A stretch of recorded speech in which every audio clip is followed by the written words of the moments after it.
friends, welcome back to Kids Learning Express. நம்ம இங்கே ஒரு ஃப்ரெண்டு இருக்கிறாங்க. அவங்க வந்து எனக்கு மெசேஜ் பண்ணியிருந்தாங்க. இங்கே கர்நாடகாவில் வந்து கன்னடாவில் தாங்க போடுறாங்க. நீங்கள் வந்து எனக்கு தமிழில் கொஞ்சம் எக்ஸ்பிளைன் பண்ணிங்கன்னா என் பிள்ளைங்களுக்கு சொல்லிக் கொடுக்குறதுக்கு ஈஸியாக இருக்குன்னு ஒரு ஃப்ரெண்டு கேட்டிருந்தாங்க. அதுக்காக தாங்க இந்த வீடியோ போட்டிருக்கேன். ஏன்னா கர்நாடகாவில் கூட தமிழ் பேசுகிறவங்க நிறைய பேர் இருக்கிறாங்க. பட் ஆனால் அவங்களுக்கு கர்நாடகா தெரியாமல் இருந்திருக்கலாம். அதனால் அவங்களுக்காக இந்த வீடியோ ஈஸியான மெத்தடில் சொல்லித்தர போகிறேங்க. தமிழ்லேயே சொல்லித்தரேங்க.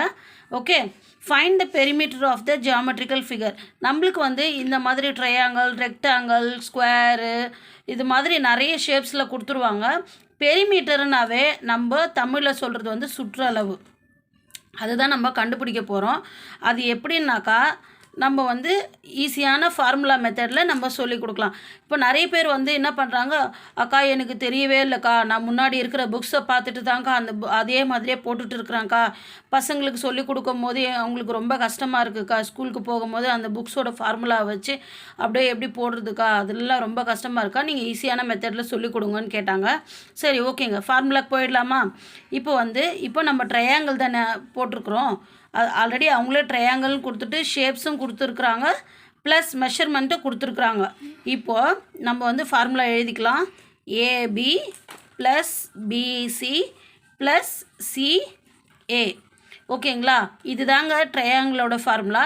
ஸ்கொயராக இருந்தனாக்கா நம்ம சிடின்னு போட்டுக்கலாம், அப்புறம் டிஏன்னு போட்டுக்கலாம். இப்போ நம்மளுக்கு ட்ரையாங்கிள் இருக்கிறதுனால ஏபி அப்புறம் பிசி ப்ளஸ் சிஏ இதுதான் நம்ம கண்டுபிடிக்க போகிறோம். ஓகேங்களா? ஃபஸ்ட்டு ஏபின்ற இடத்துல என்ன இருக்குதுன்னு பார்க்கலாம். ஏவும் பியும் இணையிற இடத்துல என்ன நம்பர் எழுதி வச்சுருக்குறாங்க? 4 சென்டிமீட்டர் எழுதி வச்சுருக்குறாங்க. அப்போ இந்த இடத்துல நம்ம 4 சென்டிமீட்டர் எழுதிக்கலாமா? ஓகே, நெக்ஸ்ட்டு ப்ளஸ் பண்ணிக்கலாம். பிசின்ற இடத்துல என்ன வேல்யூ எழுதியிருக்கிறாங்கன்னு பார்க்கலாம். பிகிட்டேயும் சிகிட்டேயும் என்ன வேல்யூ எழுதியிருக்காங்கன்னா 7 சென்டிமீட்டர். ஓகேங்களா? அப்புறம் சியும் ஏவும் இணைக்கிற இடத்துல என்ன எழுதியிருக்கிறாங்கன்னு பார்க்கலாம். அப்புறம் 6 சென்டிமீட்டர். ஓகேங்களா? இப்போ வேறு என்ன இல்லைங்க, ஈஸிங்க. இந்த மேக்ஸ் இந்த மாதிரி கொடுத்துருந்தாங்கன்னா ஈஸி, வேறு எதுவும் இல்லை. இப்போ நம்ம இது எல்லாமே ஆட் பண்ணி போட போகிறோம், அவ்வளோதான். இப்போ 4 7 6. ஓகேவா? இதை வந்து நம்ம ப்ளஸ் பண்ண போகிறோம். இப்போது 6 + 7. இப்போது பிக் நம்பரை வந்து நம்ம மைண்டில் வச்சுக்கணும், ஸ்மால் நம்பரை வந்து ஹேண்டில் வச்சுக்கணும். Big number 7.